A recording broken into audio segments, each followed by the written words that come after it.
Irmãos, para mim é motivo de muita alegria estar aqui. Antes de mais nada, eu gostaria de saudar todos os irmãos que estão aqui no templo e em casa, com a graça e a paz do Senhor Jesus Cristo. Amém? Que a palavra do Senhor possa falar com vocês que estão aqui e com a amada igreja, todos os irmãos, irmãs, todos aqueles que nos assistem em suas casas. Quando sou escalado para pregar ou ministrar uma aula na IBD, pregar aqui na igreja, ou pregar quando sou convidado para pregar em outra igreja, dá um certo frio na barriga, né? Às vezes esse frio na barriga é misturado com uma certa insegurança, o que nada mais é que uma espécie de medo, reverência, respeito ao Senhor. Ainda mais agora, chegando na reta final do seminário, a gente começa a perceber que eu continuo praticamente da mesma forma como eu comecei, lá no início do seminário. Não sabendo de muita coisa. A única diferença é que quando eu comecei, eu achava que sabia de alguma coisa. E agora na reta final, eu tenho a convicção de que continuo sem saber muito. E cada vez que eu conheço um pouco mais sobre as coisas de Deus, mais eu passo a amar ao Senhor.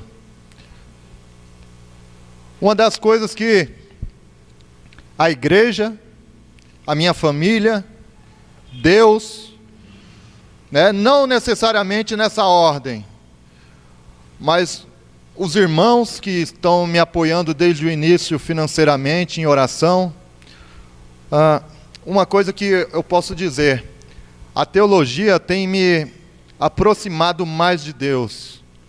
Os estudos das Escrituras Sagradas têm me feito ficar mais apaixonado pela obra redentora de Cristo na cruz do Calvário.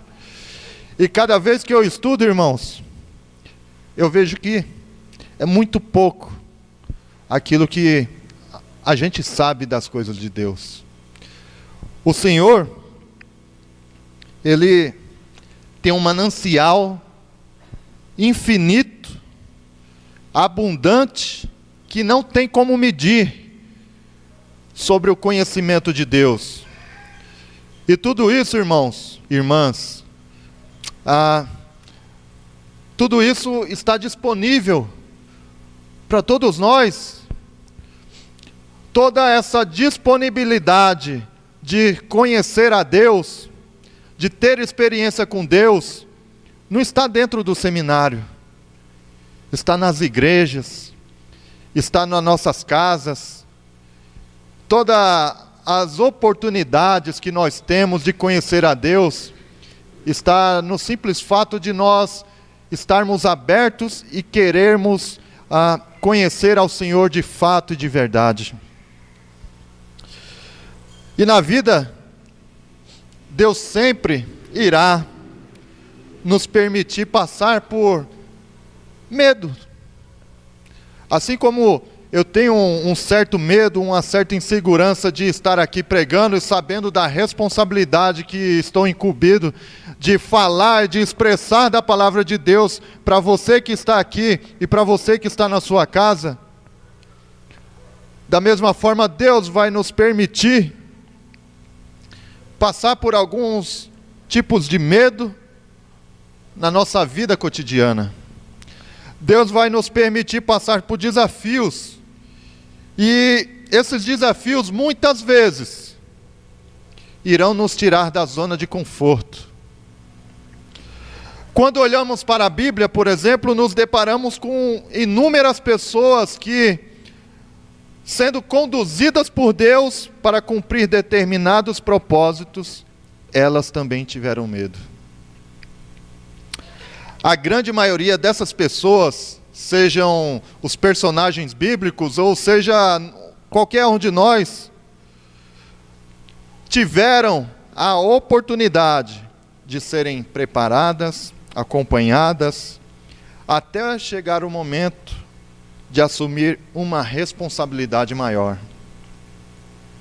Agora imagine você, assim como esses personagens, essas pessoas da Bíblia, imagine você também ao longo do processo da sua vida,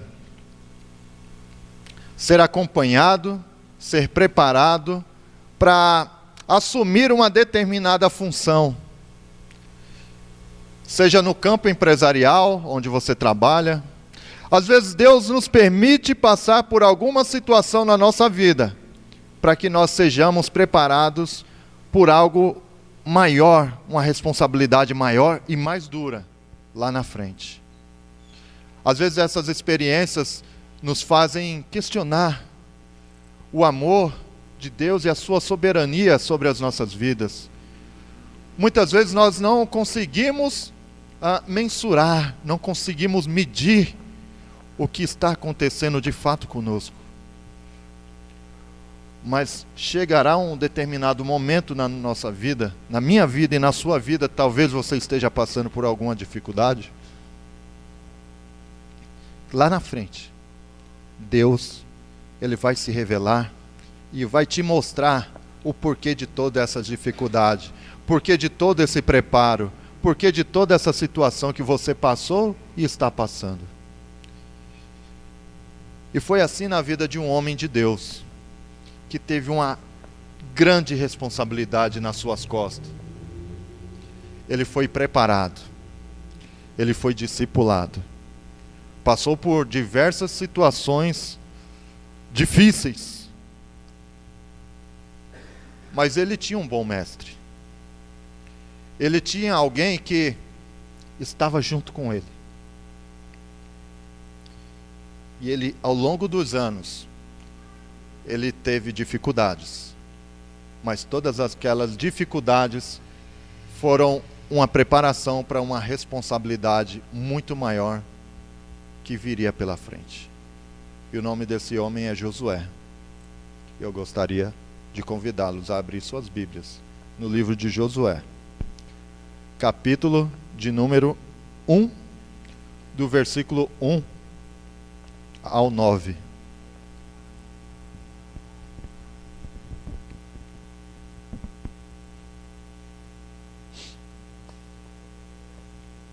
Muito embora eu sei que vai ser projetado aqui no telão, eu vou ler segundo a minha referência, mas vocês podem acompanhar pelo telão, pela sua Bíblia.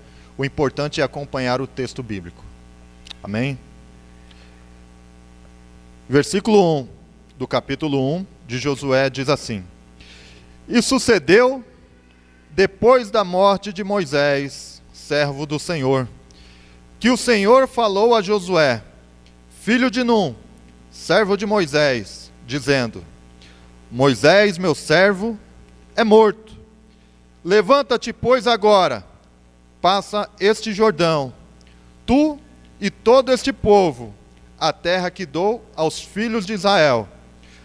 Todo lugar que pisar a planta do vosso pé, vô-lo tenho dado, como eu disse a Moisés. Desde o deserto e desde este Líbano até o grande rio, o rio Eufrates, toda a terra dos heteus e até o grande mar, para o poente do sol, será o vosso termo. Ninguém se susterá diante de ti todos os dias da tua vida, como fui com Moisés. Assim serei contigo, não te deixarei, nem te desampararei. Esforça-te e tem bom ânimo, porque tu farás a este povo herdar a terra que jurei a seus pais lhes daria. Versículo 7.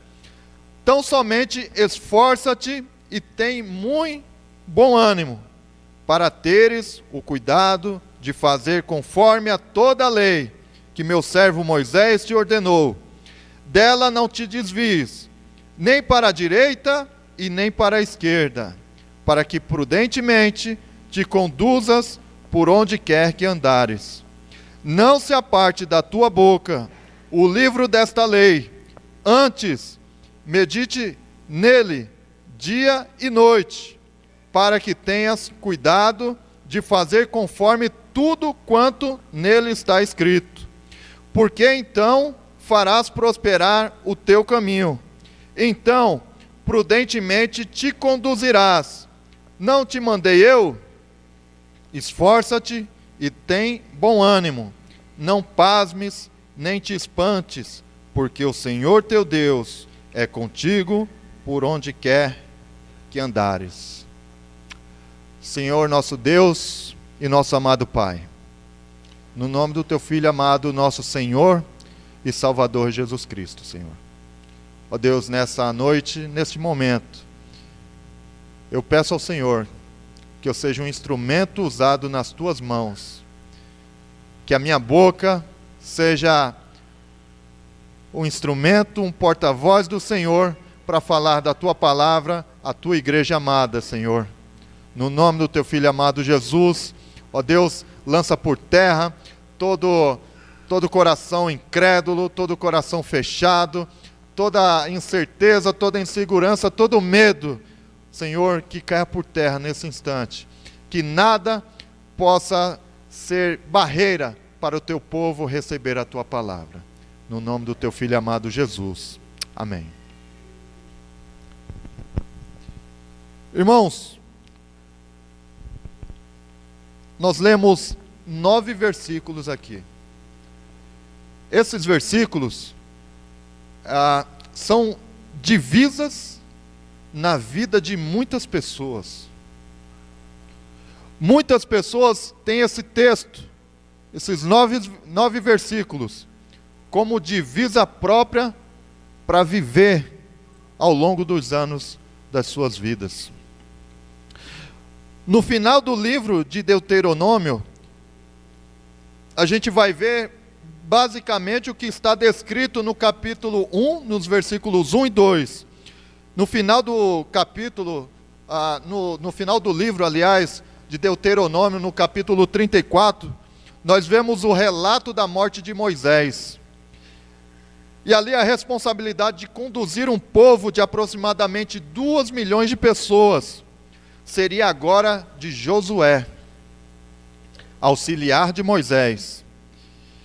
Josué, ele havia caminhado com Moisés cerca de 40 anos aproximadamente, observando atentamente cada gesto, cada decisão tomada, observava cada palavra dita por Moisés, a forma como Moisés se portava quando falava com Deus, quando falava com o povo, e até mesmo observava Moisés quando Moisés estava sozinho.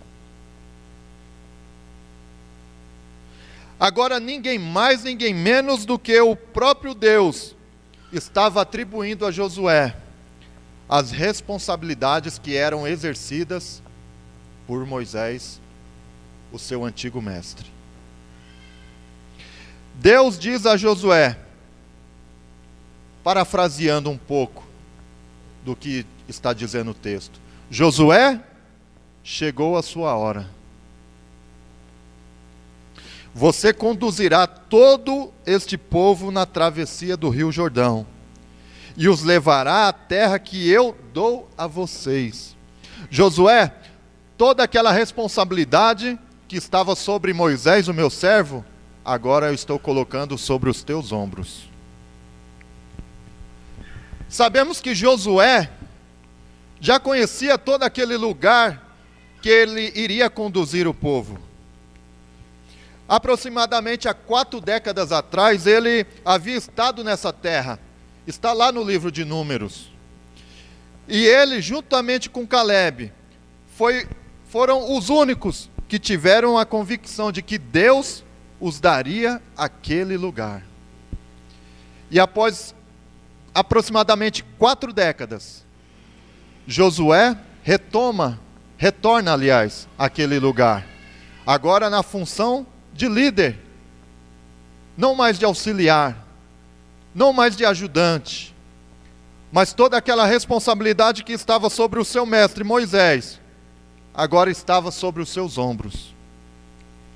Nos versículos 3 e 4, Deus confirma a promessa que havia feito a Moisés, onde daria todo aquele lugar ao povo, todo lugar onde eles pisassem e alcançassem, a vitória seria do povo de Israel.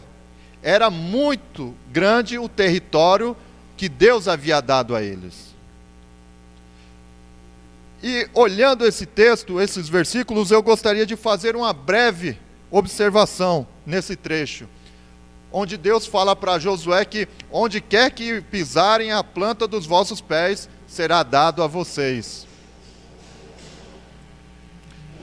Irmãos, infelizmente, algumas linhas teológicas declaram erroneamente, dizendo para a igreja, para irmãos, dizendo, aonde quer que vocês pisarem a planta dos vossos pés, é de vocês. Não. Quando nós dizemos isso, nós não estamos respeitando o que diz o texto. O contexto diz, esse texto está se referindo ao contexto daquela época. O povo de Israel iria até a cidade de Canaã, e onde quer que eles pisassem a planta dos seus pés, seria dado a eles, aquele povo. E Deus não daria aquela terra simplesmente por dar. O povo teria que guerrear, o povo teria que lutar. Talvez vidas seriam perdidas, mas a vitória seria do povo de Deus. Muitas das vezes nós temos o pensamento equivocado, achando que tudo aquilo que for dado a nós será de mãos beijadas. Não. Muitas coisas que nós conquistamos, que Deus nos concede, ela tem um certo preço. Quer um exemplo? Muitos aqui têm suas casas próprias. A grande maioria começaram as suas casas, a construção da casa do chão, do alicerce, das sapatas. Foi fácil terminar a casa de vocês? Não foi, irmãos. Toda vitória tem um certo preço. Então, quando nós queremos alegorizar essa passagem, nós queremos forçar demais o texto. E não é isso o propósito do texto. No versículo 5, Deus garante proteção e presença contínua a Josué até o final da sua vida. Olha o que Deus fala para Josué: ninguém se susterá diante de ti todos os dias da tua vida. Como fui com Moisés, assim serei contigo. Não te deixarei e nem te desampararei. Deus estava mostrando a Josué a sua fidelidade para ele. Nos versículos 6 e 7, Deus desperta a atenção de Josué e retoma os propósitos que havia dito a ele anteriormente, no início do texto, lembrando a Josué das responsabilidades que ele teria pela frente. Deus repete o que tinha acabado de dizer a Josué, e agora ele diz mais uma vez: seja forte. E agora Deus acrescenta outra palavra: e seja muito corajoso. Deus chama a atenção de Josué sobre o cumprimento do que havia dito sobre Moisés e o que Moisés havia ensinado a Josué. Deus estava dizendo a Josué: Josué, seja fiel àquilo que você aprendeu de Moisés. Isso que diz os versículos 6 e 7. No versículo 8, Deus fala para que não se apartasse da boca de Josué a palavra de Deus, a lei de Deus. O princípio aqui é que o sucesso de Josué estava condicionado à sua obediência às leis de Deus. Isso nos dá a ideia do quanto era importante Josué estar firmado nas ordenanças divinas, visto que todo o povo de Israel, naquele período que iria enfrentar os habitantes de Canaã, todo aquele povo estava cercado por nações extremamente pagãs, e sem nenhum tipo de temor a Deus, sem nenhum tipo de princípios.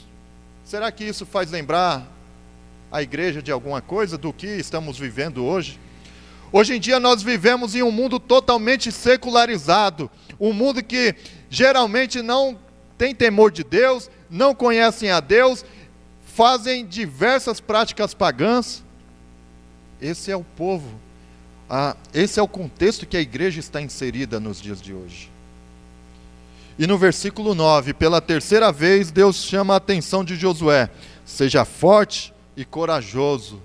E ainda reforça: não tenha medo e nem desanime, pois agora estaria com ele, onde quer que Josué estivesse. Deus estava dizendo a Josué no versículo 9: Josué, não tenha medo de nada, não desanime, eu vou estar com você por onde quer que você andar. Aonde você estiver, Josué, eu estarei com você.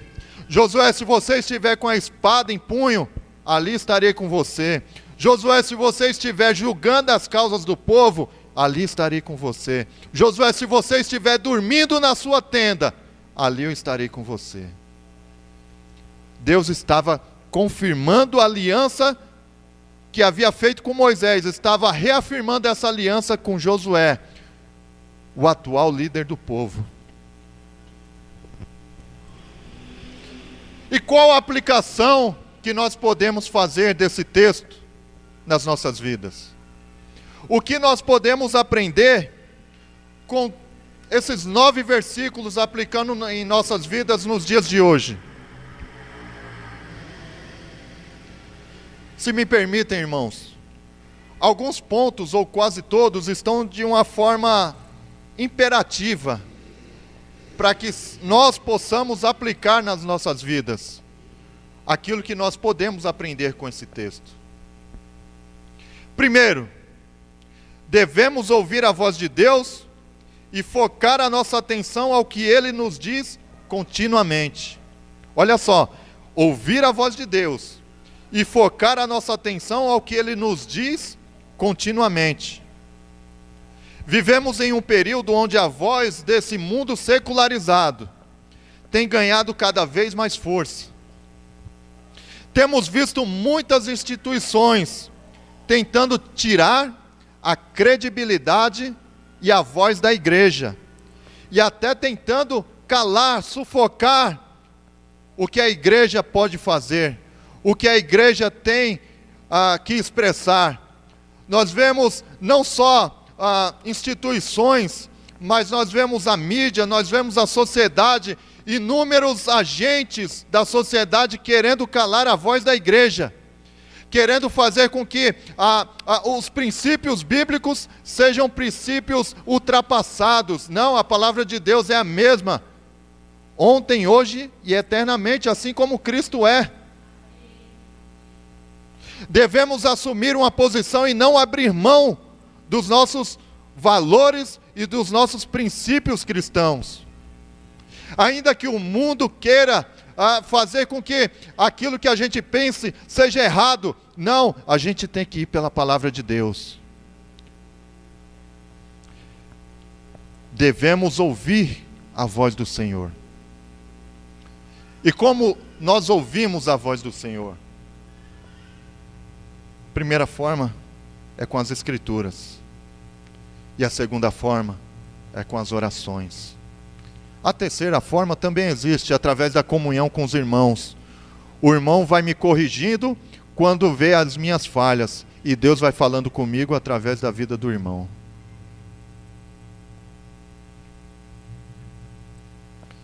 A igreja é importante porque a igreja faz com que nós vivamos ajustados aos princípios que Cristo quer que nós vivamos. Pessoas têm criado repulsa do ambiente de igreja porque nunca fizeram parte da noiva de Cristo.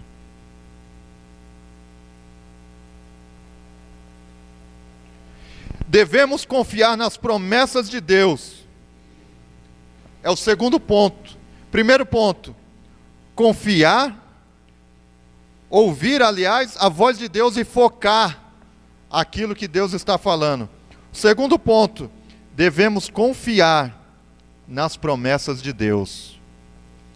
Quantas promessas Deus já te fez desde o começo da tua vida, antes até mesmo da sua conversão? Deus já livrou muitos de nós da morte, já fechou a sepultura de muitas pessoas aqui dentro, e até de pessoas que estão nos acompanhando em suas casas. Deus já deu o livramento infinito na vida de cada um de nós, irmãos. E Deus jamais vai cancelar as suas promessas em nossas vidas. O que pode acontecer é, por ignorância, teimosia, orgulho e soberba da nossa parte, o que pode acontecer é essa promessa ser adiada. Mas a promessa de Deus se cumpre na nossa vida. Achei interessante o que o pastor Russell Shedd, ele menciona no seu livro O Mundo, a Carne e o Diabo.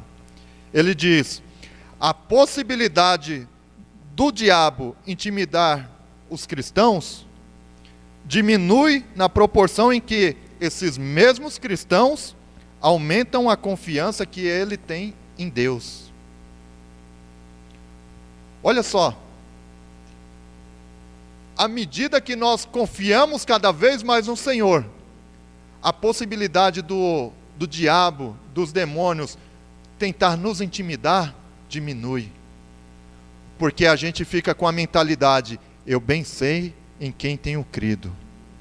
E eu sei que Ele é poderoso para cumprir os seus propósitos na minha vida. Ainda que eu esteja passando por essa luta, ainda que eu esteja passando por essa dificuldade, eu sei em quem eu tenho crido. E o pastor Russell Shedd, ele fala isso: foque nas coisas do eterno Deus. O manancial que nós temos à nossa disposição para crermos é muito maior daquilo que o diabo usa para nos amedrontar. Terceiro, devemos estar atentos aos bons exemplos de homens e mulheres de Deus, piedosos e piedosas, que muitas vezes Deus nos agracia tendo-os por perto. Olha só, devemos estar atentos às pessoas que estão à nossa volta. Deus nos concede homens e mulheres de Deus, piedosos e piedosas, para que a gente possa usá-los como exemplo, para que a gente possa tê-los como referência. Sabemos que todos os homens, todas as mulheres são pecadores, têm a natureza pecaminosa, mas Deus, na sua infinita graça, Ele concede pessoas que possam nos ajudar através da sua piedade, através dos seus bons exemplos, através das suas palavras que possam nos confortar e até nos confrontar. Deus nos concede essas pessoas. Às vezes nós estamos tão mais atentos às pessoas que estão na mídia, que estão na televisão, que são youtubers, estão na internet, e nós queremos imitá-los e nós queremos tê-lo como referência. Não, Deus concede homens e mulheres de Deus, os que estão vivos e aqueles que já partiram para a glória, que podem ser tomados como bons exemplos de servos do Senhor. E o quarto ponto: não recuar diante das dificuldades. Essa é a quarta lição que eu aprendo e compartilho com os irmãos. O que Josué pode nos passar, o que esse texto pode nos passar. Não recuar diante das dificuldades, confiar em Deus e saber que Deus nos dotou de capacidades e habilidades, e que aquilo que fizermos é fruto da misericórdia de Deus. Deus nos dotou de habilidades, de capacidades, para que o nome dEle seja glorificado através daquilo que nós fazemos.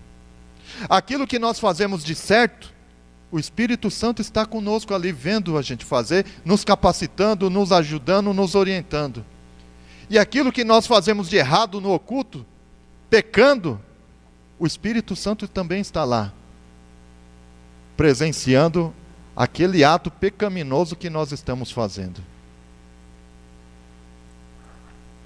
Quando nós fazemos algo de certo, é graça, é mérito divino. Quando nós fazemos algo de errado, a responsabilidade é toda nossa. Deus não tem parte com o pecado. Deus não tem parte com coisas erradas. E nós entristecemos o Espírito Santo de Deus quando nós fazemos ele presenciar algum tipo de ato pecaminoso. Muitos cristãos estão mais preocupados com os ataques que talvez possam sofrer do inimigo, do que se preocuparem em desfrutar da presença e do poder que Cristo já nos concedeu na cruz do Calvário. Existem pessoas que têm pavor de ficar doente, pavor de ficar desempregado, tem horror que aconteça alguma coisa, de sofrer algum tipo de ataque maligno, mas não querem enxergar a infinita graça e misericórdia que nos é concedida e está à disposição de todos nós.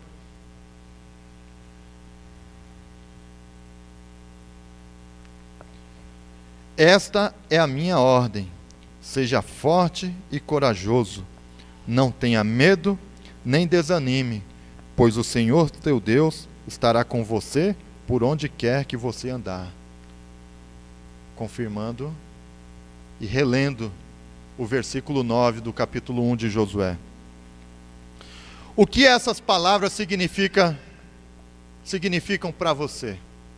Ser forte, seja corajoso, não tenha medo e não desanime. O que elas significam para você?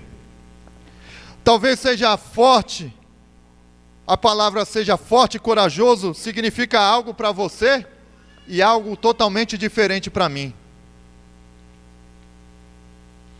Essas palavras fazem sentido quando percebemos que Deus é quem está dizendo elas para nós, considerando ainda o contexto e as dificuldades em que nós estamos inseridos. De que forma esse ser forte e corajoso ele se encaixa na sua vida hoje? Deus me colocou aqui nessa noite para falar para você, inspirado pelo Espírito Santo, que nós lidaremos com diversas dificuldades enquanto estivermos nesse mundo. Diversos desafios.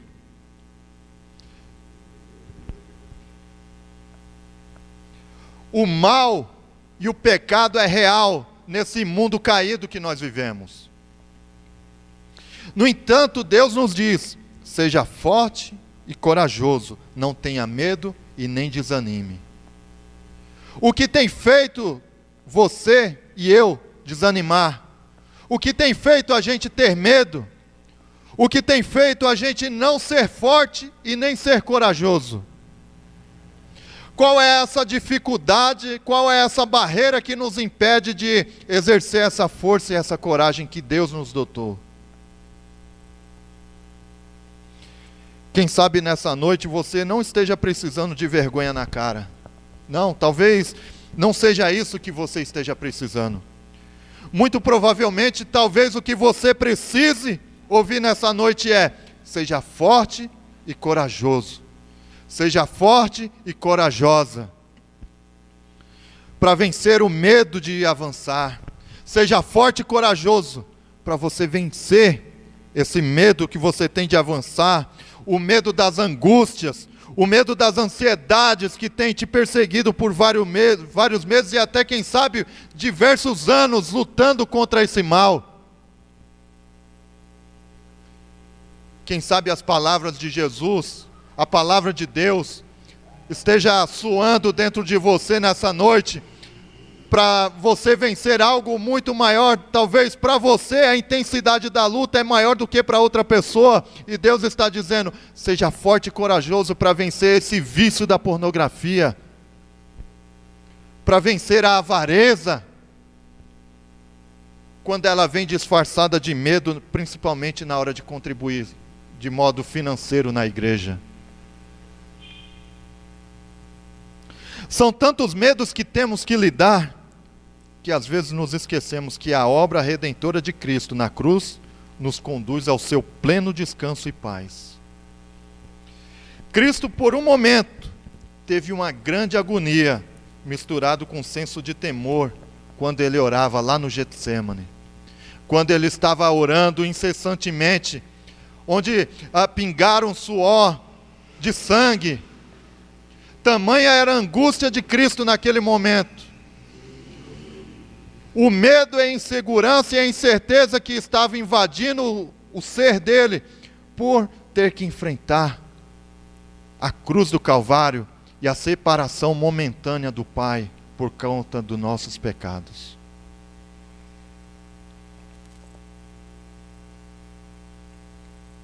Talvez nessa noite, você se encontre sem muitas forças, mas essa pouca força é suficiente para que Deus te diga: a minha graça te basta.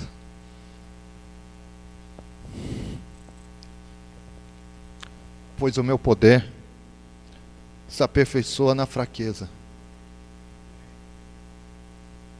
E na fraqueza de quem? Na sua fraqueza, na minha fraqueza.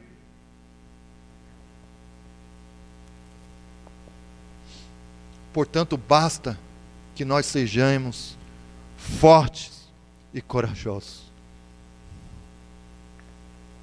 Que a gente se apegue à palavra de Deus. Que nas horas de angústia, onde você não sabe o que está acontecendo com você, você possa se agarrar ao Senhor e ser forte e ser corajoso. Porque a graça do Senhor, ela vai se manifestar através das nossas fraquezas. E é com as nossas fraquezas que nós demonstramos o quanto nós somos pequenos, o quanto nós somos infinitos, o quanto nós precisamos da misericórdia e da graça do Senhor, o quanto nós não somos nada, o quanto nós somos presunçosos, orgulhosos, arrogantes, egoístas. É nessas horas, quando nós sentimos aquele vazio mais extremo dentro de nós, é que nós percebemos que a graça do Senhor, ela nos basta. Que independente das dificuldades, independente daquilo que nós venhamos a sofrer, o Senhor apenas quer que nós sejamos fortes e corajosos. Vamos colocar de pé. Você que está na sua casa também, quero convidá-lo a orarmos juntos, no nome de Jesus. Senhor nosso Deus, nosso amado Pai, no nome do Teu Filho amado, nosso Senhor e Salvador Jesus Cristo. Ó Deus, nós como igreja Sua, Senhor, Santa do Senhor, Imaculada, nós agradecemos pela Tua palavra nessa noite. Nós agradecemos, Senhor, pela Tua voz, Senhor, falar ao coração de todos nós nessa noite, Senhor. Ó Deus, nós sabemos que, como diz a Tua palavra, no mundo nós teremos aflições. Mas devemos ter bom ânimo, porque o Senhor venceu o mundo. Ó Deus, assim como Josué estava conduzindo todo aquele povo para a terra prometida, da mesma forma, Senhor, nós vivemos em um mundo onde nós estamos mirando para a nossa vida eterna, para a terra prometida que o Senhor tem preparado para nós nas regiões celestiais, Senhor. Ajuda-nos, Senhor, a sermos fortes e corajosos, para que nós possamos enfrentar os diversos desafios das nossas vidas. E ao final de nossas vidas nós possamos dizer, assim como o apóstolo Paulo ele declarou: combati o bom combate, terminei a carreira e guardei a fé. Para mim agora me basta receber a coroa da vitória, recebida pelo próprio Cristo. Ó Deus, que essa palavra seja uma palavra não só motivadora, mas que seja uma palavra que norteie a nossa vida durante essa semana e ao longo das nossas vidas também, Pai. No nome do Teu Filho amado Jesus, ao que nós oramos e agradecemos ao Senhor. Amém. Amém.